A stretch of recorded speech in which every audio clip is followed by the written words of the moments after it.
How's it going, everyone, and welcome back to Rangers Rundown. The Rangers drop this game in overtime to the Detroit Red Wings. Jaro Halak still does not have a win on the season. He is now 0-3-1 to start the season, so Halak does have a point on his resume with the Rangers, but no wins. He was very visibly frustrated at the end of tonight's game, breaking his stick over the goalpost. I don't know what this team has to do in front of Halak to get him that win. Yes, it is partially Halak. He's obviously not the same goalie as Shesterkin, so the team has to play a little differently in front of him. He's going to get wins this season. It's just a matter of when, because we assumed that he would have at least one win at this point in the season, but we still have to wait. Lindgren is out of the lineup for tonight's game. So the D-core included Hayak, and during the third period, that D-core shuffled quite a bit. This is the return for Andrew Kopp to Madison Square Garden. Not really a return. He only played, a handful of games with the Rangers last season, but he is back in MSG. The lineup, at least to start the game: Kreider, Zibanejad, Kakko, Panarin, Trocheck, Lafreniere, Vesey, Hedl, Gaudreau, Blake, Carpenter, Gauthier. So Ryan Reeves, the healthy scratch.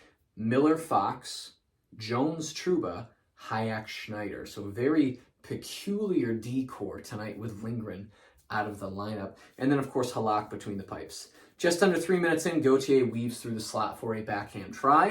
And then at 2:45, Hronek would take a slashing penalty, and the Rangers had a decent power play but would not score. At 5:04, Trouba would take a holding penalty and a couple of great saves by Halak on that penalty kill. Even though he did not win the game, Halak, I thought, played maybe his best game of the season for the Rangers tonight. He was making fantastic saves in every period. Trocheck with a great chance from the slot about 8 minutes in off of a great feed from Panarin. And then at 9:14, Kakko opens the scoring for the Rangers with a goal from Kreider and Trouba. Kreider, his 200th career assist, so congratulations to Chris Kreider. Kakko finds the rebound. He's patient. He brings it out kind of into the lower slot before sniping it into the top of the net. Vesey streaks in for a chance shortly after that. 5.5 left in the game. Fox has a forecheck that leads to a Kreider backhand chance. Fourth line has a very good shift about 4.5 minutes left and draws a penalty. 15:51, Sherratt takes an interference penalty, and it would take Zibanejad 1 minute and 5 seconds to score on the power play from Panarin and Fox. So Zibanejad, I believe, has 6 goals on the season, 5 of which are on the power play. So he's reversing roles with Chris Kreider from last year. Zibanejad's the one scoring all the power play goals this year so far. Beautiful passing, just wearing down the penalty killers, able to get that one-timer pass to Zibanejad, puts it in the back of the net. So Rangers up 2-0 at the end of the first period. 17:30, Hedl does take a hooking penalty towards the end of the period. Halak makes a tremendous save on a tic-tac-toe passing play from Detroit. Detroit is in the zone for most of the power play. After that Hedl penalty is over, Detroit has 8 shots on the power play, 4 on each of their first 2 power play tries of the game. But so far, the penalty kill has stood strong. Shots 14-11 in favor of Detroit at the end of that first period. We get into the second. It would take less than 3 minutes for Luff to score his first goal of the season. It was a deflection goal, and Detroit pushes after that goal, really trying to find the equalizer, make it 2-2. Second line has a great shift with a couple of dangerous chances. About 5 minutes in, Detroit gets close to another goal, but Halak is still very sharp in net. But then at 8:37, Suter would score a goal. It was a great forecheck by Detroit. Bad line change from the first line. That leads to numbers in favor of Detroit. They get it past Halak, and all of a sudden, not even halfway through the second period, this game is tied 2-2. Fox takes an interference call at 9:18. Pretty weak call by the refs. Fox came to a stop. The Detroit player bumped into him. Is it interference? Apparently, if you're these refs, it is interference. I thought it was kind of a weak call, and so did the play-by-play announcers. Detroit in zone for most of that power play. Rangers get one shorthanded rush towards the end of that. That would have been a nice shorthanded goal. Detroit looks like the quicker team. At this point, halfway through the second period, they're able to force turnovers from the Rangers and then keep the puck once they have it. Kakko with a good chance off of a Detroit turnover. Lafreniere deflection gets through just over 7 minutes left in the period. Second line continues to push. A Miller point shot also gets through. Trouba breaks up a Detroit chance that looked like it probably would have went in. Fourth line has a good shift. Fox has a keep in at the blue line to keep that momentum going. Kakko sprints back from the goal line to make a great defensive play, preventing a Detroit shot that may have gone in. So Kakko preventing a goal. Trouba also preventing a goal in that second period. This easily could have been 4-2 in favor of Detroit.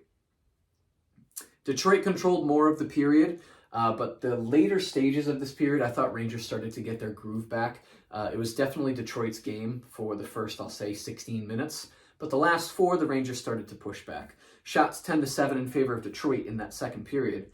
Third period, Rangers controlling the first part of the period, and we get a lot of line shuffling from Gallant. The new lines for the third period, Panarin, Zibanejad, Kakko, Vesey, Trocheck, Blais, Lafreniere, Hedl, Goudreau, and then Kreider, Carpenter, Gauthier. Kreider all the way on that fourth line. Now, at first, without thinking about it, you can view that as a demotion on the part of Kreider.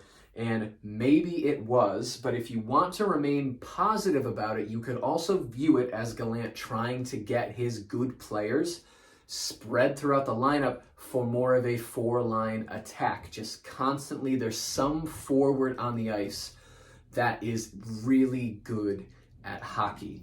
I'm going to think of it that way. It could have been a demotion for Kreider, but I'm going to think of it as spreading the wealth because it worked. The entire third period, the Rangers were pretty much controlling the flow of the game, more so than Detroit did in the second period. Rangers just would not let Detroit keep the puck in the third period, so that line shuffling worked. So was it a demotion for Kreider? Maybe, but it worked, and the team played well. Gauthier crashes the net 5 minutes in. Carpenter scores a goal, but the net was off the moorings enough where it didn't count. 7.5 minutes in, Trocheck has a partial break, sprung by an alert VC pass. Second line continues to push after that. Fox has a shot and VC has a rebound. Just over halfway through, Schneider has a great chance from the slot. New lines seem to be refreshing the Rangers' energy and their flow. Jones didn't play too much in that third period, so 5 defensemen kind of shuffling. So constantly you would see different D pairs on the ice. 8 minutes left. Shots are 10-3 in favor of the Rangers. Detroit just can't set anything up.